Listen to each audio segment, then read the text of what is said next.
Este sermón fue predicado el domingo 4 de octubre de 2015 en la Iglesia Bautista de Amposta por nuestro hermano Miquel Benet. Su título es Lucas 6, Jesús, Señor del día de reposo.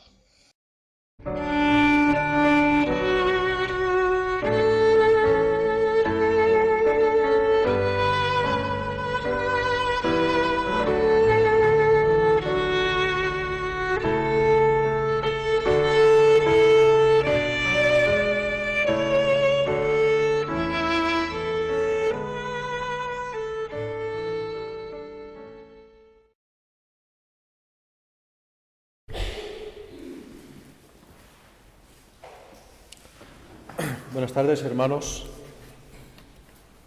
Estoy contento de poder compartir con vosotros otra vez un capítulo del Evangelio de Lucas. Y en esta ocasión hablaremos de Lucas capítulo 6. Ya desde el capítulo 4 venimos refiriendo que vemos dos tópicos que se están repitiendo. Uno es que los seguidores de Jesús se polarizan, por un lado, los seguidores que siguen su enseñanza, y por el otro lado, los fariseos y todos los que son contrarios a él, que intentan perseguirlo. Otro de los tópicos que encontramos es la oración.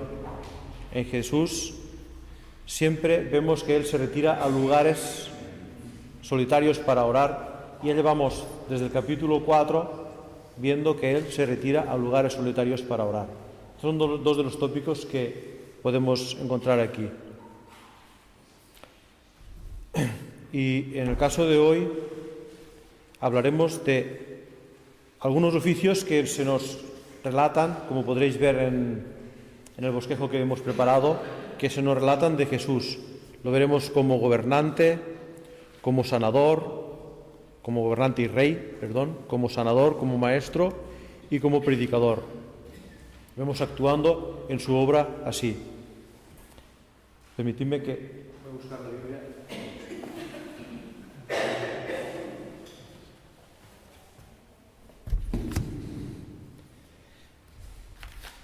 Uno de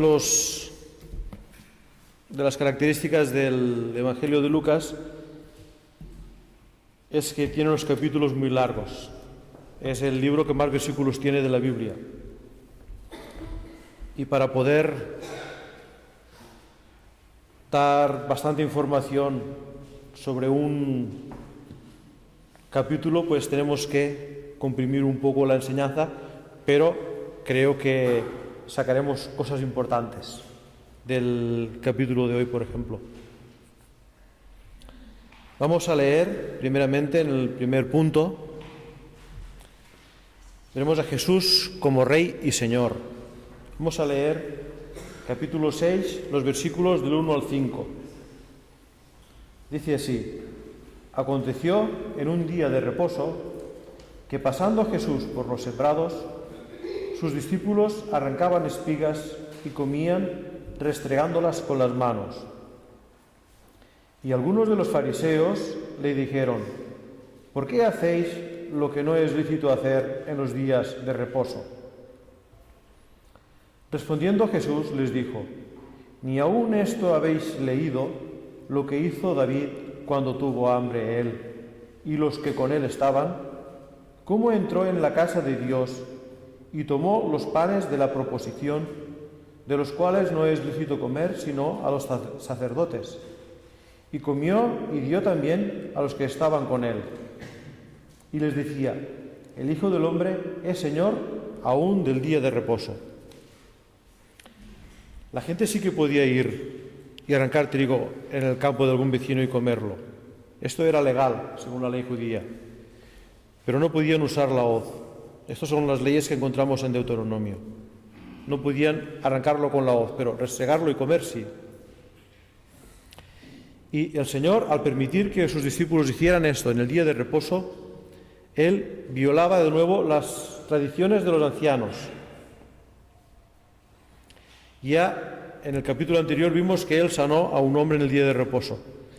Y estas son cosas que enfurecían más a los líderes religiosos, a los fariseos y a los sacerdotes, y les hacía más radicales en su postura. Sin embargo, la defensa del Señor fue simple.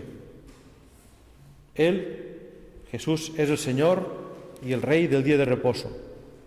Y como Rey no está restringido por las leyes de los hombres. Y Él da su ejemplo con la vida de David, que lo recalcaba, con lo que hizo. De esta manera, Jesús volvió a afirmar de nuevo que Él era el Hijo de David y el Mesías.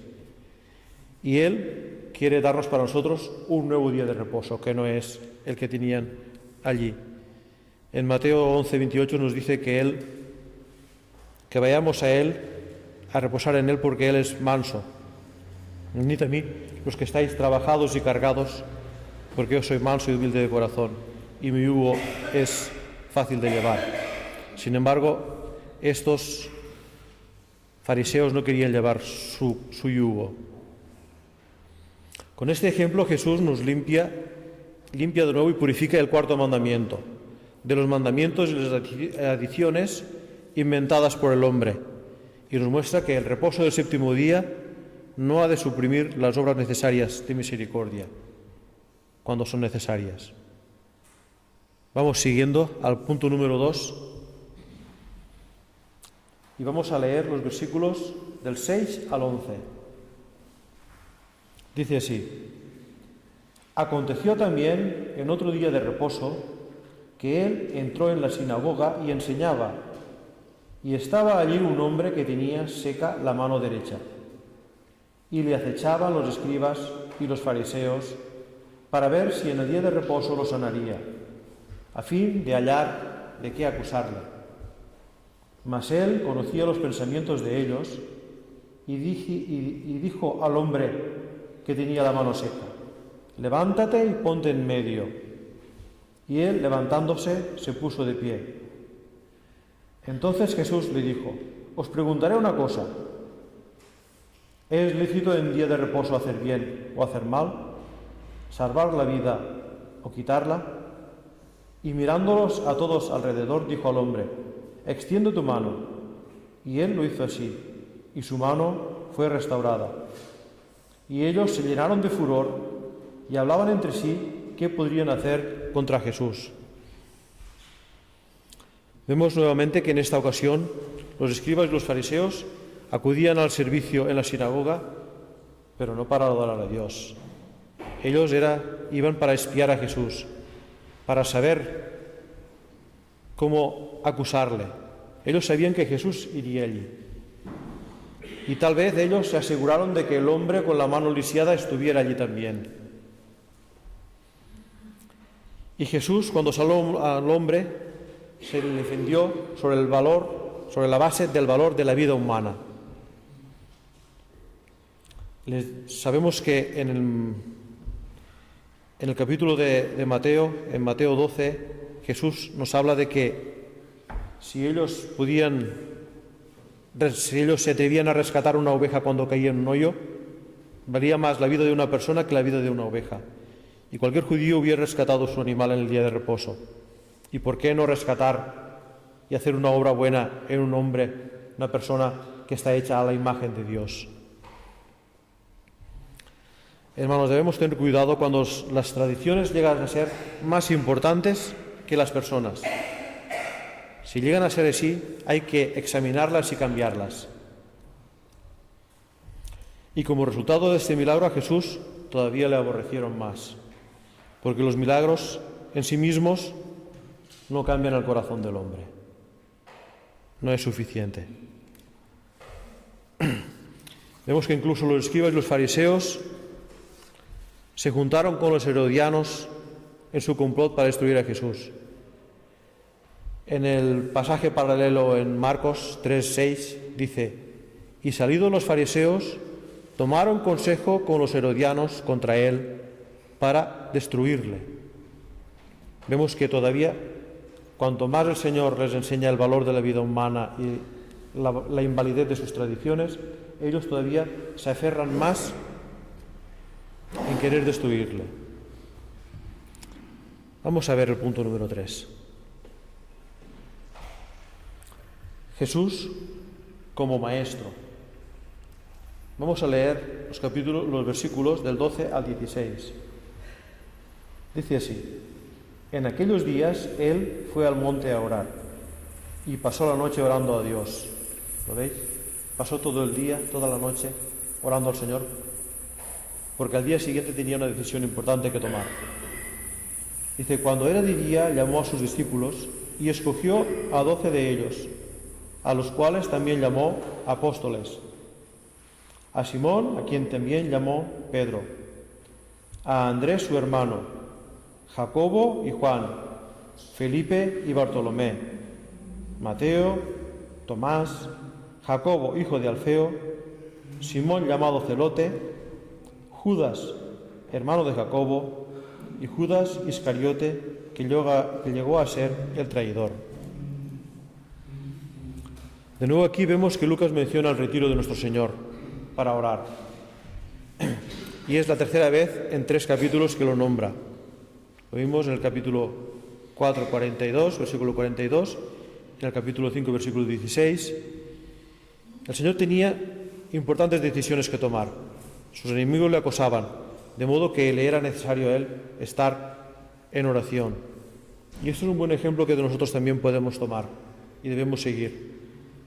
Orar para tomar decisiones y también orar por los que van a estar en eminencia en la obra del Señor.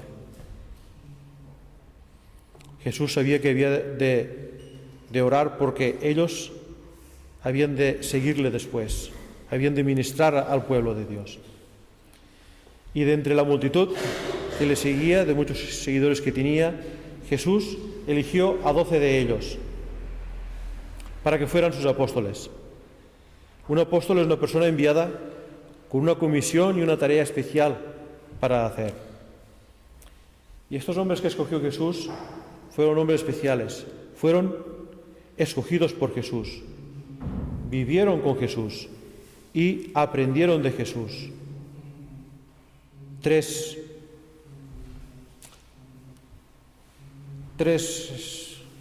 vivencias especiales que tenían que ocurrir para que ellos pudieran tomar su lugar después que Jesús regresara al Padre.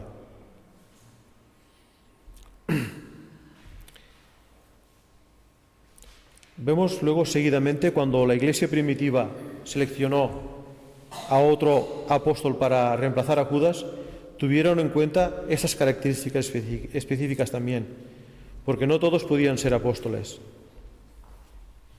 En Hechos 1, 21, 22,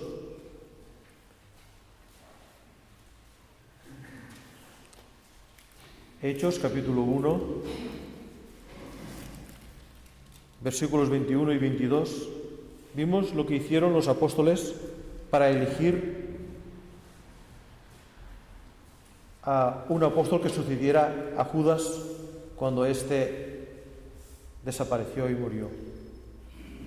Dijeron: es necesario, pues, que de estos hombres que han estado juntos con nosotros todo el tiempo que el Señor Jesús entraba y salía entre nosotros, comenzando desde el bautismo de Juan hasta el día en que de entre nosotros fue recibido arriba, uno sea hecho testigo con nosotros de su resurrección. Sin embargo, luego vemos cómo también Pablo recibió este mandato del Señor. En 1 Corintios 9:1, dijo Pablo: no soy apóstol, no soy libre, no he visto a Jesús el Señor nuestro, no sois vosotros mi obra en el Señor. Esto era la autenticidad del apostolado de Pablo también. En todas las listas de los nombres de los apóstoles vemos que siempre Pedro es el primero y Judas es el último. Y hay algo que me gustaría que tuviéramos en cuenta, hermanos. Fijaos la obra del Señor. Eligió un puñado de galileos pobres y humildes allá en una región remota, que iban a llevar un mensaje que era poco agradable para el hombre natural. Y sin embargo, ese puñado de hombres acabó con el prestigio del Imperio Romano. Y el motivo por el que acabó con eso es porque ellos llevaban el Evangelio de Cristo que proclama a la humanidad la verdad del amor de Dios. Con un puñado de galileos pobres y humildes empezó la obra del Señor.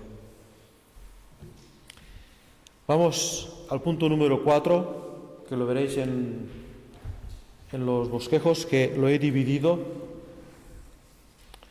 en 3 partes, porque aquí hay enseñanza dura y pura del Señor. Y es Jesús el predicador, el título que tiene esta sección. Jesús descendió a un lugar llano. Parece que hay un poco de disensión entre este sermón y el sermón del monte, porque en Mateo dice en el monte y aquí dice en un lugar llano, pero eso no tiene mucha importancia todavía para lo que vamos a tener que aprender luego. Y junto al monte allí predicó este sermón de ordenación a los apóstoles. Y él predicó este sermón tanto a las multitudes como a sus apóstoles. Por lo tanto, su mensaje también se aplica a nosotros hoy, más que nunca. Hay que dejar claro, hermanos, que nadie se salva por guardar el sermón del monte, porque la salvación nos viene únicamente por la fe en Jesucristo. Sin embargo, aquí el Señor nos enseña cuál es la actitud correcta que debe tener nuestro corazón, que debe ser conforme a su carácter y su personalidad. Y esto es lo que también Él quiere para nosotros. En este sermón el Señor se refiere a las relaciones que tienen los discípulos y también sus seguidores con, primero, las posesiones, con lo que significa ser ricos o ser pobres, con las personas, con la relación que debemos tener y nuestra relación con el Señor. Estos son los 3 puntos que desarrollaremos luego. Fijémonos bien que en la sección de la relación con las personas, Jesús nos dice cómo debemos llevarnos, tanto con nuestros enemigos como con nuestros hermanos. También aquí hay 2 polos bien notables, ¿no? Los ricos y los pobres. Se puede resumir este sermón en 4 palabras. La palabra ser, lo que somos pobres, somos ricos. La palabra amar con un amor como el Señor, altruista y desinteresado. Perdonar como Jesús lo hizo y como también Pablo nos anima a hacerlo. Vamos a leer Romanos 12, del 18 al 21.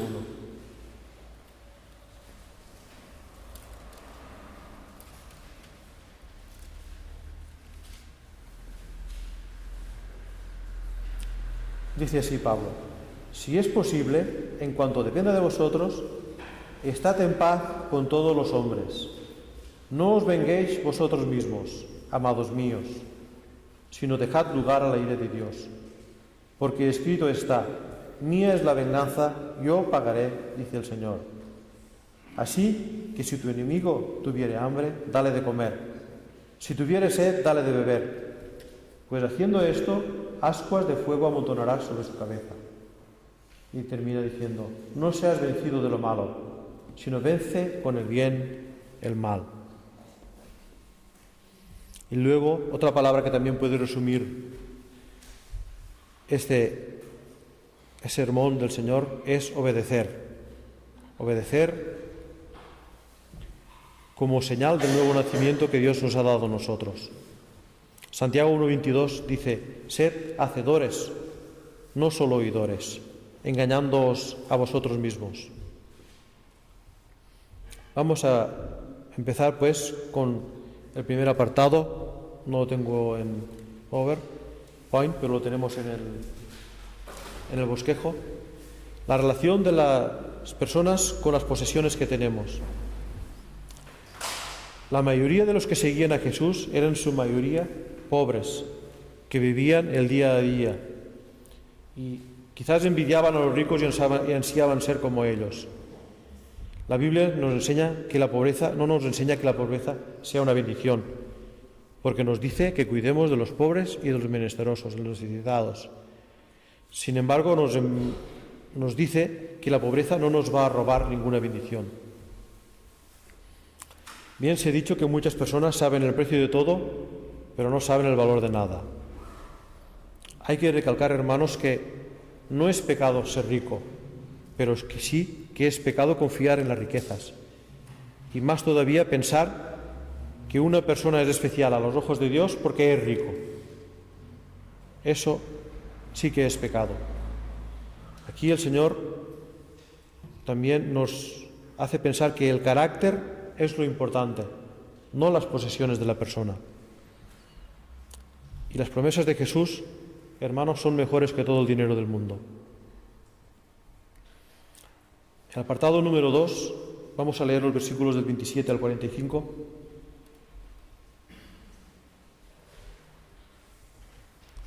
Dice: pero a vosotros, los que oís, os digo, amad a vuestros enemigos, haced bien a los que os aborrecen, bendecid a los que os maldicen, y orad por los que os calumnian. Al que te hiera en una mejilla, preséntale también la otra, y al que te quite la capa, ni aun la túnica le niegues. A cualquiera que te pida, dale, y al que tome lo que es tuyo, no pidas que te lo devuelva.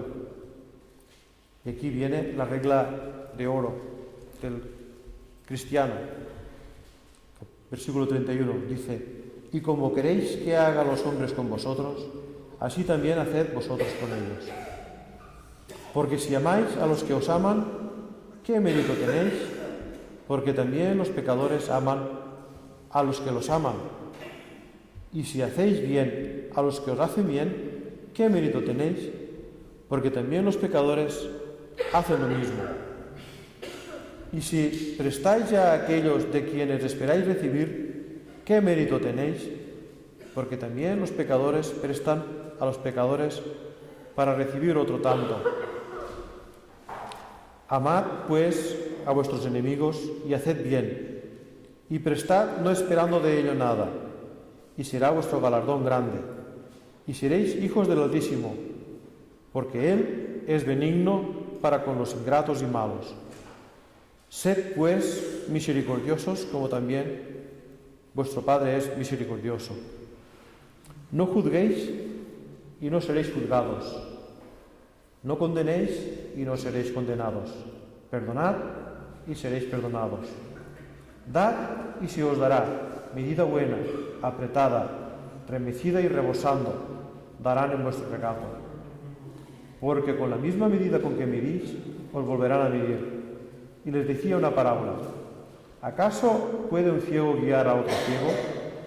¿No caerán ambos en el hoyo? El discípulo no es superior a su maestro, mas todo el que fuere perfeccionado será como su maestro. ¿Por qué miras la paja que está en el ojo de tu hermano y no echas de ver la viga que está en tu propio ojo? ¿O cómo puedes decir a tu hermano: hermano, déjame sacar la paja que está en tu ojo, no mirando tú la viga que está en el ojo tuyo? Hipócrita, saca primero la viga de tu propio ojo, y entonces verás bien para sacar la paja que está en el ojo de tu hermano. No es buen árbol el que da malos frutos, ni árbol malo el que da buen fruto. Porque cada árbol se conoce por su fruto, pues no se cosechan higos de los espinos, ni de las zarzas se vendimian uvas. El hombre bueno, del buen tesoro de su corazón, saca lo bueno. El hombre malo, del mal tesoro de su corazón, saca lo malo. Porque de la abundancia del corazón habla la boca.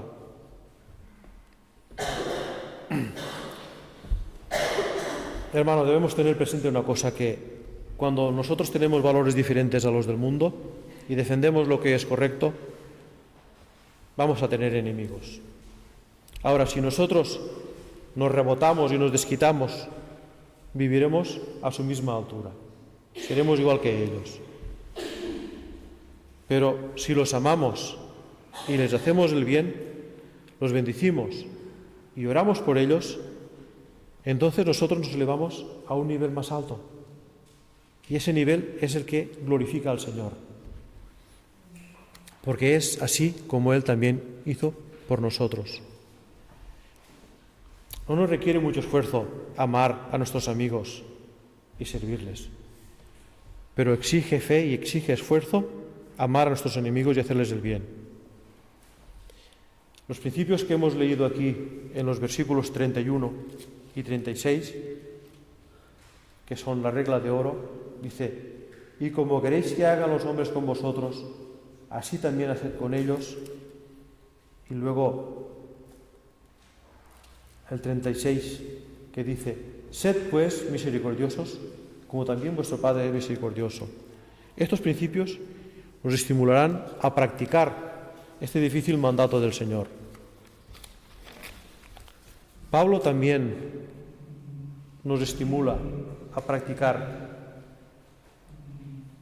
este carácter. En Romanos, capítulo 12, versículos del 17 al 21.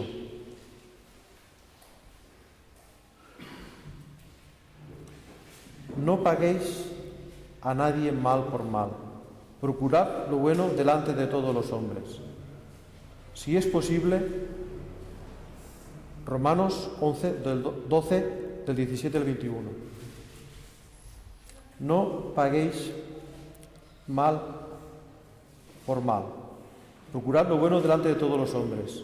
Si es posible, en cuanto dependa de vosotros, estad en paz con todos los hombres.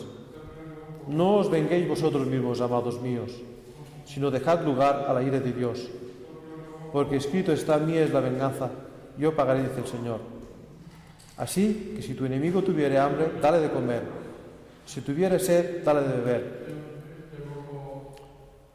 Pues haciendo esto, ascuas de fuego montonará sobre su cabeza, y no seas vencido de lo malo, sino vence con el bien el mal. Cuando se trata de nuestros hermanos, debemos tener cuidado. No sea que los tratemos con más severidad de la que nos tratamos a nosotros mismos. Y si vemos alguna falta en un hermano, antes de hablarle, examinemos nuestro propio corazón para ver si quizás también nosotros somos igualmente culpables. No seamos ciegos que guían a otro ciego. No tratemos de operar el ojo de nuestro hermano si el nuestro está enfermo. No tiene nada de malo ayudar a un hermano. Sin embargo, si nuestra actitud de juicio y nuestra vida no anda bien con el Señor, entonces no lo debemos hacer. Vamos a ver cómo nos lo recuerda Pablo también en Gálatas 6, versículos del 1 al 5. Aquí Pablo nos dice: hermanos, si alguno fuere sorprendido en alguna falta, vosotros que sois espirituales, restauradle con espíritu de mansedumbre, considerándote a ti mismo, no sea que tú también seas tentado. Sobrellevad los unos las cargas de los otros y cumplid así la ley de Cristo. Porque el que se cree ser algo, no siendo nada, a sí mismo se engaña. Así que cada uno someta a prueba su propia obra. Y entonces tendrá motivo de gloriarse solo respecto de sí mismo y no en otro, porque cada uno llevará su propia carga. El gran peligro que corremos es la hipocresía, la cual significa que aparentamos más espiritualidad de la que tenemos. Y al tratar de ayudar a otros, debemos ser sinceros con Dios y con nosotros mismos. Vamos a pararnos un poco en el versículo 37. Dice: no juzguéis y no seréis juzgados, no condenéis y no seréis condenados, Perdonad y seréis perdonados. Quizás a vosotros os ha pasado como a mí alguna vez que me lo han metido en cara este versículo cuando trato de señalar algún error. Pero el Señor aquí nos habla de relaciones personales, no de doctrina. Puede referirse aquí la palabra juzgar como a criticar y a chismorrear. Señalar el error doctrinal es una parte esencial del ministerio de cualquier cristiano genuino y debe ser hecho para el beneficio del pueblo de Dios. Así que cuando veamos necesario criticar las enseñanzas o las tácticas de otros, debe ser usando la palabra de Dios siempre. Ella es nuestro estándar. No usemos nunca nuestras propias ideas.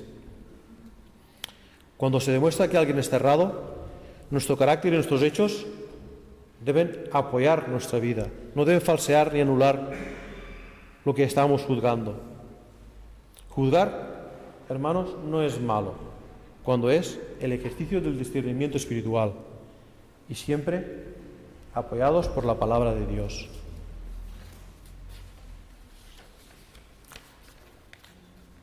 Las ilustraciones que vemos del árbol que daba un fruto y el tesoro del corazón nos recuerdan la importancia del carácter que debemos tener nosotros, como el del Señor. Si el árbol no es bueno, el fruto no será bueno. Y si el corazón está lleno de maldad, la boca hablará maldad. Edifiquemos, pues, nuestro carácter y seremos capaces de ayudar a otros cuando tengan necesidades espirituales. Seamos como nuestro Rey y Maestro y Salvador.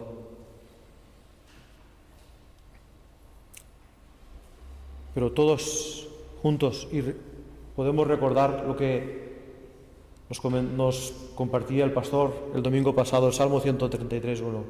Mirad cuán bueno y cuán delicioso es habitar los hermanos en armonía, con el mismo carácter, con la misma voluntad, con el mismo objetivo, con la misma promesa en el Señor. Vamos al último apartado de este cuarto punto y vamos a ver nuestra relación con el Señor. Vamos a leer los versículos del 46 al 49 del capítulo 6. Dice aquí Jesús: ¿por qué me llamáis Señor, Señor, y no hacéis lo que yo digo? Todo aquel que viene a mí y oye mis palabras y las hace, os indicaré a quién es semejante. Semejante es al hombre que al edificar una casa cavó y ahondó y puso el fundamento sobre la roca. Y cuando vino una inundación, el río dio con ímpetu contra aquella casa, pero no la pudo mover, porque estaba fundada sobre la roca. Mas el que oyó y no hizo, semejante es al hombre que edificó su casa sobre la tierra, sin fundamento, contra la cual el río dio con ímpetu, y luego cayó, y fue grande la ruina de aquella casa. Jesús es Señor y quiere que nuestras obras sean para Él, no solamente nuestras palabras. Aquí el edificar sobre la roca significa obedecer lo que Él dice. Edificar sobre la arena significa obediencia, pero no practicarla. Profesar la obediencia, pero no practicarla. Lo que construimos hoy, hermanos, se prueba hoy en las tormentas de la vida, pero habrá una gran prueba final y mayor ante el tribunal de Cristo. Nos dice Pablo en Romanos capítulo 14,